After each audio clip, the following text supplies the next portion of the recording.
السلام عليكم ورحمة الله وبركاته. إن الحمد لله نحمده ونستعينه ونستغفره ونصلي ونسلم على عبده ورسوله نبينا محمد وعلى آله وأصحابه أجمعين أما بعد. এই পর্বে আমরা জান্নাতের পথে যে বড় অন্তরায় যেটা স্থির করেছি জানিয়ে সংক্ষিপ্ত আলোচনা করব, তা হলো সুদ ও সুদের ভয়াবহতা। আমরা জানি যে মানুষের জীবনে অর্থনীতি অত্যন্ত গুরুত্বপূর্ণ। অর্থ ছাড়া জীবনটা অনেকটা অসহায় মনে হয়।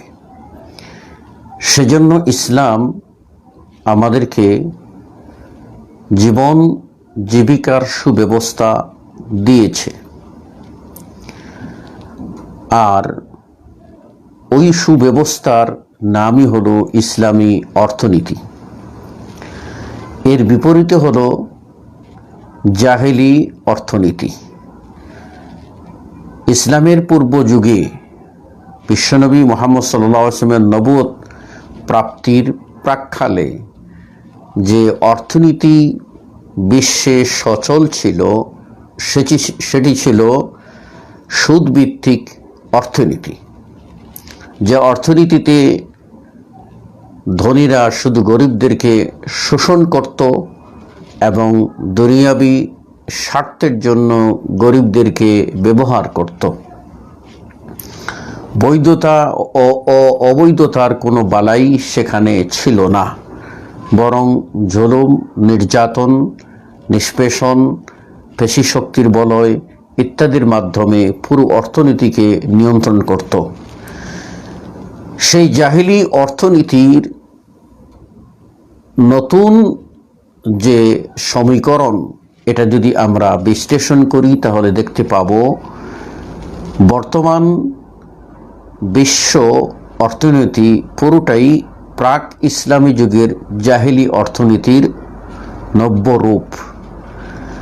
পুরো বিশ্ব এখন সুদভিত্তিক অর্থনীতি চলছে এবং মানুষকে ইচ্ছায় অনিচ্ছায় সুদে জড়িয়ে যেতে বাধ্য করা হচ্ছে। যারা অমুসলিম, যারা কাফের, যারা বস্তুবাদী, যাদের টার্গেট হলো দুনিয়া, তাদের জন্য এটি তেমন কোনো সমস্যা নেই, কারণ তাদের পুরোটাই সমস্যা। সর্বাঙ্গে ব্যথা, ওষুধ দিব কোথা। যেহেতু তারা পঙ্কিলতার মধ্যে, পাপের মধ্যে, নাফরমানের মধ্যে নিমজ্জিত, সুতরাং তাদের মধ্যে এই অর্থনীতির ভালো মন্দ বিচারের কী বা প্রয়োজন আছে। মূলত এখানে মুসলিমদেরকে সুকৌশলে এই সুদভিত্তিক অর্থনীতির গোলক ধাঁধায় হারিয়ে ফেলা হচ্ছে। আসুন, সুদ কাকে বলে? সুদ এর আরবি শব্দ হলো রিবা, আর রিবা হচ্ছে আন-নুমা ও জিয়াদা। সেটি হচ্ছে বর্ধিত বা অতিরিক্ত কিছু। মা ইউজাদু আলা আসলিল বাই'i আবিদ-দাইনি মিন মালিন দুনা হক। যে মূলধনের উপরে অথবা ঋণের উপরে অন্যায়ভাবে যেটুকু অংশ অতিরিক্ত নেওয়া হয় তাই হলো সুদ। আবার বলছি, মা ইউজাদু আলা আসলিল বাই'i, বেচা কেনার মূল যে ধন, ক্যাপিটাল, তার উপরে যা অতিরিক্ত নেওয়া হয় এবং কোনো দাইন বা ঋণের বিনিময়ে যেটা নেওয়া হয়, দুনা হাক্কিন, কোনো ন্যায়সঙ্গত অধিকার ছাড়া যে অংশ নেওয়া হয় সেটাই হলো, সে অতিরিক্ত অংশই হলো রিবা বা সুদ।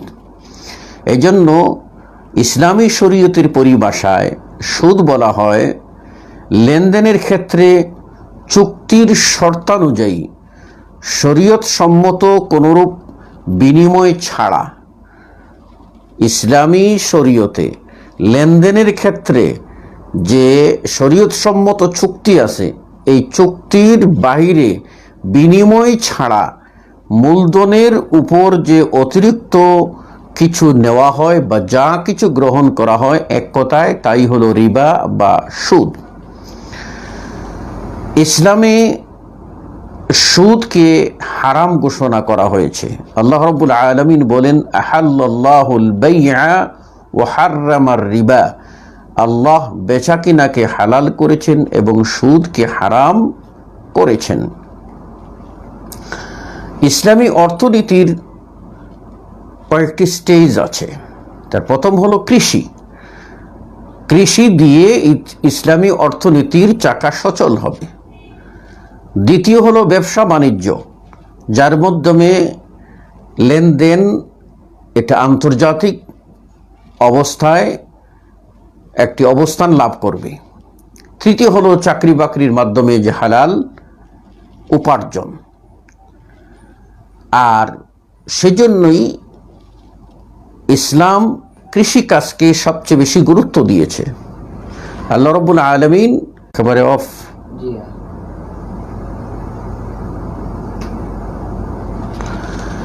যেটি বলছিলাম যে আল্লাহ বলছেন, ফান্তাশিরু ফিল আরদি ওয়াবতাগু মিন ফাদলিল্লাহ, যে তোমাদের সালাত আদায় শেষ হয়ে গেছে, এবার তোমাদের কর্মক্ষেত্র, সেখানে তোমরা ঝাঁপিয়ে পড়ো এবং সেখানে আল্লাহর অনুগ্রহ কামনা করো। তো আল্লাহ রাব্বুল আলামিন একটি দেশের জন্য অর্থনীতির ভিত্তি করে দিয়েছেন যাকাত। তুখাযু মিন আগনিয়াইহিম ওয়া তুরাদ্দু আলা ফুকারাইহিম, ধনীদের কাছ থেকে গ্রহণ করা হবে এবং দরিদ্রদের মধ্যে বন্টন করা হবে। এই যাকাতের বাহিরে দিয়েছেন সাদাকা, সাধারণ দান। তারপরে দিয়েছেন কর্জ, কর্জ হাসানা, একজন আরেকজনকে সমস্যায় পড়লে ঋণ দেবে এবং এর বিনিময়ে আল্লাহর কাছে প্রত্যাশা করবে সওয়াব, পার্থিব কিছু থাকবে না। এগুলি বিশ্লেষণ করলে দেখা যায় যে যাকাত ব্যবস্থার মাধ্যমে ধনীকে তার মালিকানায় দিয়ে দেওয়া হয় এবং তার বিনিময়ে আল্লাহর সন্তুষ্টি কামনা করা হয়। আর সুদ একের পর এক মালিকের মালিকানা থাকে এবং মালিকানা জবরদস্তি করে একজনের উপরে চাপিয়ে দেওয়া হয়, ফলে ঋণের উপরে ঋণের বোঝা বাড়তে থাকে। পক্ষান্তরে কর্জে হাসানা, যা মানুষকে নেক উদ্দেশ্যে দান করা হয় এবং যখন সে পারে সেটা সে পরিশোধ করে, কোনো প্রকার মানসিক চাপ সেখানে থাকে না। অতএব আল্লাহ রাব্বুল আলামিন এই সুদকে হারাম ঘোষণা করেছেন। তারপর বলছেন, ইয়া আইয়ুহাল্লাযীনা আমানুত্তাকুল্লাহ ওয়া যারু মা বাকিয়া মিনার রিবা, হে মানুষেরা, হে ঈমানদারেরা, তোমরা আল্লাহকে ভয় করো আর সুদের যে অংশটুকু বাকি আছে, অর্থাৎ সুদি কারবার এখনো তোমাদের যেটুকু বাকি আছে তা তাড়াতাড়ি করে ছেড়ে দাও, সুদ ছেড়ে দাও। ইন কুনতুম মুমিনিন, যদি তোমরা ঈমানদার হয়ে থাকো। তাহলে আল্লাহ ঈমানদারদেরকে ডাক দিয়ে বললেন, তোমরা যদি ঈমানদার হয়ে থাকো, ঈমানের দাবি করে থাকো, তাহলে আল্লাহকে ভয় করো আর সুদকে ছাড়ো। তারপর আল্লাহ বললেন, ফাইন লাম তাফআলু, যদি তোমরা তা না করো, অর্থাৎ সুদ না ছাড়ো, ফাআযানু বিহারবিন মিনাল্লাহি ওয়া রাসূলি, তাহলে তোমরা আল্লাহ ও তার রসুলের পক্ষ থেকে যুদ্ধের অনুমতি নিয়ে নাও। অর্থাৎ আল্লাহ ও তার রসুলের পক্ষ থেকে যুদ্ধের ঘোষণা, সুদের বিরুদ্ধে যুদ্ধের ঘোষণা থাকলো। যারা সুদ কারবার করবে তারা যেন আল্লাহর সাথে যুদ্ধে লিপ্ত হয়, আল্লাহর রসুলের সাথে যুদ্ধে লিপ্ত হয়। এরপর আল্লাহ রাব্বুল আলামিন বলছেন, ওয়া ইন তুবতুম, যদি তোমরা সুদি কারবার থেকে ফিরে এসো এবং তওবা করো, ফালাকুম রুউসু আমওয়ালিকুম, তাহলে তোমরা তোমাদের ক্যাপিটাল, মূলধন, তোমরা সেটা খেতে পারবে। লা তাজলিমুন ওয়া লা তুজলামুন, তোমরা নিজেরা জুলুম করবে না, জুলুমের শিকারও হবে না।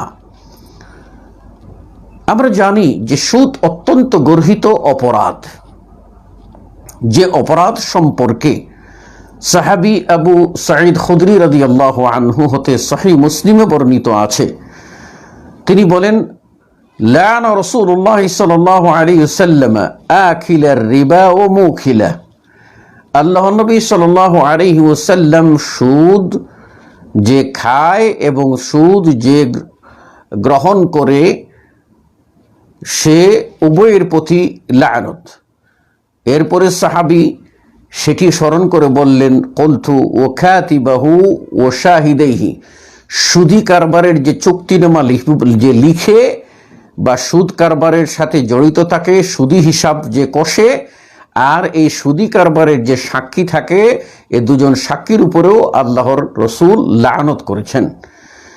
তো যেখানে আল্লাহ হারাম করেছেন, আল্লাহর রসুল সাল্লাল্লাহু আলাইহি সাল্লাম লানত করেছেন, আল্লাহর পক্ষ থেকে যুদ্ধের ঘোষণা আছে, এর চেয়ে বড় সতর্কবাণী আর কি হতে পারে? আমরা জানি যে সুনান আন-নাসাই, যেটা আলবানির তাহকিককৃত সহিহ সুনান আন-নাসাইর মধ্যে একটা হাদিস রয়েছে, হাদিসটি সহিহ, সেটা হলো লা'না রাসূলুল্লাহ সাল্লাল্লাহু আলাইহি ওয়াসাল্লাম, আল্লাহ রাসূল লানত করেছেন, তার মধ্যে উল্লেখ করেছেন আকিলার রিবা ও মুখিলা ওয়াল মুহাল্লিলা ওয়াল মুহাল্লিলা লাহু, সুদ যে খায়, সুদ যে দেয়, উভয়ের প্রতি লানত, এবং সুদকে যে হালাল করে হালালের ফতোয়া দেয়, আর যে যার জন্য ফতোয়া দেওয়া হয়, অর্থাৎ যে সুদকে বৈধ করে বৈধর ফতোয়া দেয় এবং বৈধতার ফতোয়া যে গ্রহণ করার জন্য যায়, সবার প্রতি আল্লাহর রসুল সাল্লাল্লাহু আলাইহি ওয়াসাল্লাম লানত করেছেন, অভিশাপ করেছেন। এক্ষণে সমাজের সর্বত্র সুদে ঘেরা। আপনি যাবেন তো আপনি ব্যবসা বাণিজ্য করবেন, সেখানেও দেখা যাবে সুদ। আপনি ব্যাংকে লেনদেন করবেন, সেখানেও দেখা যাবে সুদ। আপনি কোনো ঋণ গ্রহণ করবেন, সেখানেও ফিক্সড অ্যামাউন্ট সুদ। আপনি যে কাজটি করতে যাবেন, প্রত্যেকটি কাজের সাথে সুদকে এমনভাবে অবধারিত করে দেওয়া হচ্ছে যেন কিয়ামত ঘনিয়ে আসছে এবং হারামের উপরে মানুষ ভর করে তাদের জীবনকে নষ্ট করছে। অথচ আমরা জানি যে আল্লাহ রাব্বুল আলামিন হারাম কিছু গ্রহণ করবেন না। সহিহ মুসলিমে পরিষ্কার করে বর্ণিত আছে যে রাসূলুল্লাহ সাল্লাল্লাহু আলাইহি ওয়াসাল্লাম বলেন, ইন্নাল্লাহা তাইয়্যিবুন লা ইয়াকবালু ইল্লা তাইয়্যিব, আল্লাহ হলেন পবিত্র সত্তা, তিনি পবিত্র ছাড়া অন্য কিছু কবুল করবেন না। যেখানে আল্লাহ রব্বুল আলামিন সুদকে হারাম ঘোষণা দিয়েছেন, সেই সুদ খেয়ে আমরা নিজেরা বলবো যে সুদেই আমাদের আরাম, সুদেই আমাদের সুখ, সুদেই আমাদের বাড়ি, সুদেই আমাদের গাড়ি, সুদেই আমাদের মসজিদ, সুদেই আমাদের মাদ্রাসা, সুদেই আমাদের সাদকা, সুদেই আমাদের দান খয়রাত, সুদেই আমাদের হজ, সুদেই আমাদের যাকাত, সব মিলিয়ে আমরা যেন সুদের মধ্যে একেবারে ডুবে গেছি, আর এর থেকে বাহির হওয়ার জন্য আমাদের কোনো চেষ্টা নেই। টাকা হলেই হলো, টাকা হলেই হলো, সেটা হালাল না হারাম, এটার বিশ্লেষণ বিচার করা যেন আমরা ভুলে বসেছি। অথচ রাসূল সাল্লাল্লাহু আলাইহি ওয়াসাল্লাম বলছেন যে কিয়ামত ঘনিয়ে আসবে, মানুষ ইয়াবিউ দীনাহু বিআরদিন মিনাদ দুনিয়া, যে দুনিয়ার সামান্য স্বার্থের জন্য তার দ্বীনকে বিক্রি করে দেবে। ইসবিহু মুমিনান ওয়া ইউমসি কাফিরা, সকাল মুমিন হবে, বিকাল হতে না হতেই আবার সে কুফরিতে চলে যাবে। কঠিন অবস্থা হবে।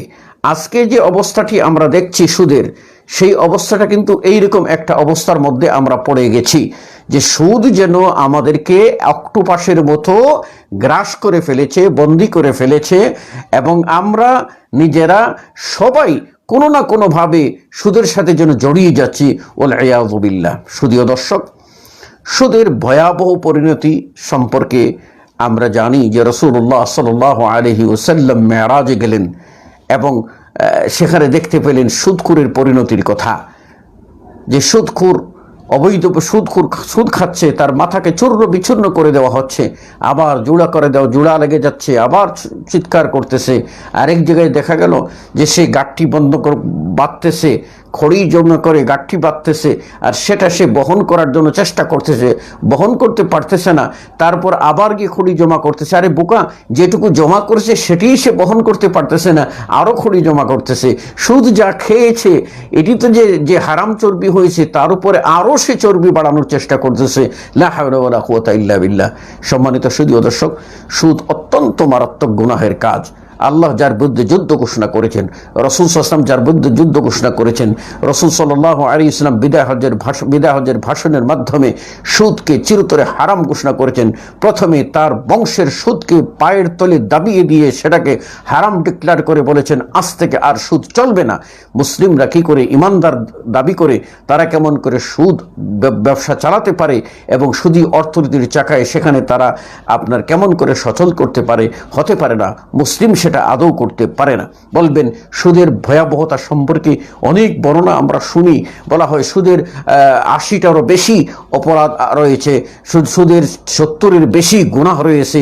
তার মধ্যে সবচেয়ে আইসার সবচেয়ে সহজটা হলো আইয়ানকিহার রাজুলু উম্মাতাহু, সেজন্য তার একজন ব্যক্তি সেজন্য তার মায়ের সাথে ব্যভিচারে লিপ্ত হলো।